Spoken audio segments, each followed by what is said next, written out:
ধর্ম পরম মহৎ গুরু আজ্ঞাবয়ামি। নমো বিষ্ণু নমো বিষ্ণু নমো বিষ্ণু নম মঙ্গলং ভগবান বিষ্ণু মঙ্গলং গরুড়ধ্বজ মঙ্গলং মধুসূদন নম মাধব মাধব বিধি সরন্তি সাধব সর্বে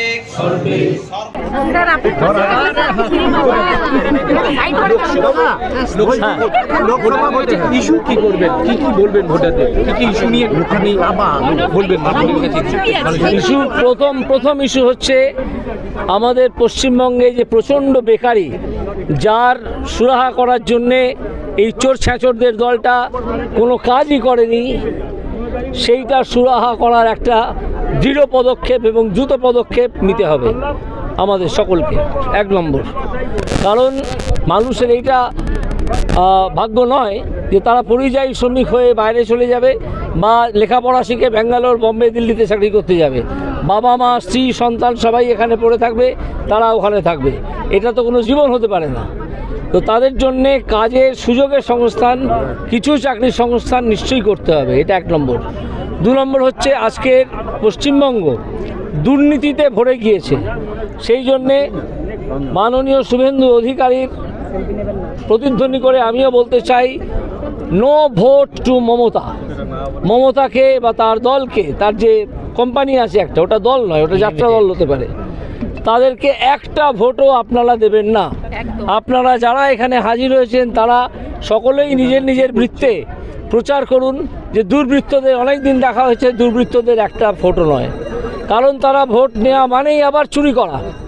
এই চুরিটাকে ধাক্কা দিতে হবে, দুর্নীতিকে ধাক্কা দিতে হবে, দুর্নীতিকে সরিয়ে দিতে হবে।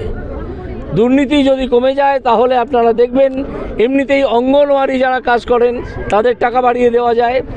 এরা করে না, এরা শুধু চুরি করে, দিয়ে দেয় না সাধারণ মানুষকে। সাধারণ যারা সরকারি কর্মচারী, দিয়ে দিতে এরা প্রতিশ্রুতিবদ্ধ, যখন এরা চাকরিতে জয়েন করেছিল দিয়ে দেয় না।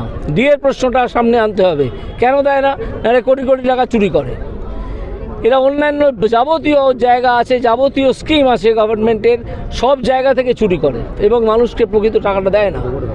প্রধানমন্ত্রী আবাস যোজনা বলুন, অন্য কোনো যোজনা বলুন, সেখানে যা দেয় ডান হাতে দেয়, বাঁ হাতে নিয়ে নেয়। এরা বাঁ হাতের কাজটা খুব ভালো বোঝে। সুতরাং এদেরকে একটা ভোটও নয়, আমাদের গঠনমূলক কাজে এগিয়ে যেতে হবে ক্রমাগত। মোদিজির যে ডাক, সবকা সাথ সবকা বিকাশ, সেই ডাক নিয়ে। স্যার, আপনার তমলুকের মধ্যে আপনার একটা নন্দীগ্রামও একটা বিধানসভা অন্তর্গত। নন্দীগ্রামের ইতিহাস সবাই জানে, আপনি অবগত আছেন।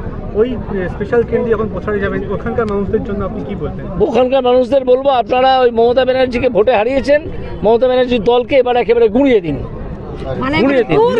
একদম। ইলেকট্রাল বন্ডে বিজেপি 8,000 কোটি টাকা পেয়েছে, তাতে কি হয়েছে? বন্ড সুপ্রিম কোর্ট যখন অসাংবিধানিক না, এই বিষয়ে অন্যান্য মুখপাত্র আপনি তাদের থেকে শুনেন। এই প্রশ্নটা আমি ঠিক বুঝতেই পারলাম না। মানুষের সঙ্গে আছি, মানুষ যেখানে আছে সেখানে রাজনৈতিক অরাজনৈতিকের কথা নয়, কথা হচ্ছে মানুষের সঙ্গে আছি কিনা, নাকি চোর ছ্যাঁচড়ের সঙ্গে আছি, তাই না? নাকি হাওড়া ইমপ্রুভমেন্ট ট্রাস্টে গিয়ে চেয়ারম্যান হয়ে বসে আছি, এটাও একটা প্রশ্ন।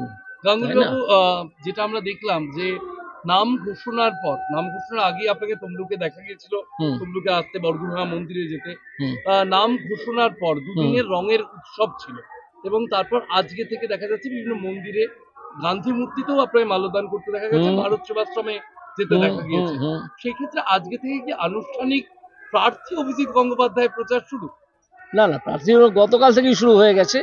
গতকালে আমি প্রথম এদিকে এসেছিলাম, কতগুলো মিটিং হয়, অন্যান্য কিছু মন্দিরে এতে যাই, সেখানে কথাবার্তা হয়েছে, তো এখন শুরুই হয়ে গেল। এটা আজকে থেকে শুরু তা নয়, গতকাল থেকেই শুরু হয়ে গেছে। কয়েকটি বৈঠক আছে আপনার, মহিষাদল পার্টি অফিসে বৈঠক রয়েছে, তমলুক পার্টি অফিসে একটি বৈঠক রয়েছে। রণকৌশল তৈরি নাকি প্রচারের পরিকল্পনা? দুটোই একসঙ্গে। প্রচারের পরিকল্পনার অঙ্গ হচ্ছে রণকৌশল। লোকসভা ভোটের ঘোষণা হওয়ার পরেই নারদা কাণ্ডে তৎপর হয়েছে সিবিআই। 4 তারিখ ম্যাথু সামুয়েলকে ডেকেছে সিবিআই। বিরোধীরা বলছে যে সঠিক যদি তদন্ত হয় শুভেন্দু অধিকারী আগে জেলে যাবে। ঠিক আছে, ম্যাথু স্যামুয়েল আজকে সিবিআই কে তার তলবের নিরিখে একটি চিঠি দিয়েছেন। তাতে তার বক্তব্য, ইলেকশন এলেই দেখা যায় ডাক পড়ে আমার নারদা স্ক্যামে, কিন্তু যারা অ্যাকিউজ তারা এদল ওদল করে বেড়ায়, তাদেরকেও ডাকে না, আমায় কেন এত ডাকাডাকি। ম্যাথু স্যামুয়েল, এটা ওনার মন্তব্য, এটা তো চিঠির কোনো উত্তর হলো না। এটা ওনার হয়তো একটা উপন্যাসের একটা প্লট হতে পারে যে কেন ওনাকেই ডাকা হচ্ছে বারে বারে এই সময়গুলো। ঠিক আছে, আপনি শুধু হাসলেন, কিছু বললেন না। হাসি ছাড়া কিছু দেওয়ার নেই আপনাদের চ্যানেলকে। আপনাকে কেন বললাম যে হাওড়া ইমপ্রুভমেন্ট ট্রাস্টের চেয়ারম্যান আমি নই? না, অন্য মিডিয়াও আছে সঙ্গে সবারই। হ্যাঁ, অন্য মিডিয়াকে বলছি তো, কিন্তু বিশ্ব মজুমদার যেভাবে দালালিতে নেমেছে একটা ছেলেকে নিয়ে, আমি দেখলাম সেদিন টিভিতে, হাসতে হাসতে, তিনি কি হাওড়া ইমপ্রুভমেন্ট ট্রাস্টের চেয়ারম্যানশিপটা ছেড়েছেন কি? নাকি ওখান থেকে 3-4 লাখ টাকা মাইনে পাচ্ছেন, সেই জন্যই চাকরগিরি করছেন টিভি চ্যানেলে বসে? আশ্চর্য ঘটনা। বিরোধীরা বলছে নারদাকাণ্ডের তদন্ত সঠিক হোক, কিন্তু সেই তদন্ত সঠিক হলে শুভেন্দু অধিকারী আগে জেলে যাবে। এটা বারবার ওনারা হোক না, তদন্তটা হলেই বুঝতে পারবে কে যাচ্ছে না যাচ্ছে। ঠিক আছে, সেখানে তো এটা উঠে আসবে যে এটা একটা চক্রান্ত ছিল কিনা। তমলুকের মানুষকে কি বলবেন ভোটে নেবে কাল থেকে? বলবো সবকো সাথ সবকা বিকাশ। আর তমলুকের মানুষ অত্যন্ত সচেতন মানুষ, তারা জানেন যে তমলুকের ইতিহাস কি, তমলুকের ঐতিহ্য কি, তমলুকের ব্যাকগ্রাউন্ড কি, সুতরাং তারা জানেন কি করতে হবে। আমাদের শুধু তাদের কাছে গিয়ে নিজের পরিচয়টা দেওয়া এবং আমি কি বলতে এসেছি শুধু সেইটুকু সামান্য বলা, তাতেই তারা যথেষ্ট করতে পারবে।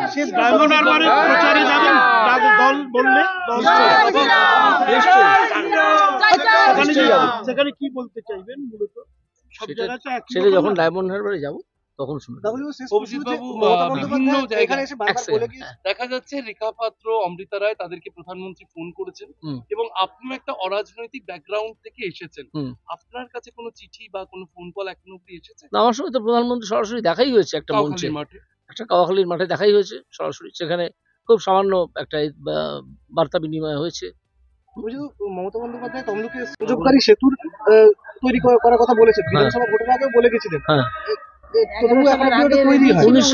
উনি তো একটি রাজনীতিবিদ নয়, রাজনীতিবাজ এবং প্রতিশ্রুতিবাজ মানুষ। তার কথা আপনারা দেখবেন।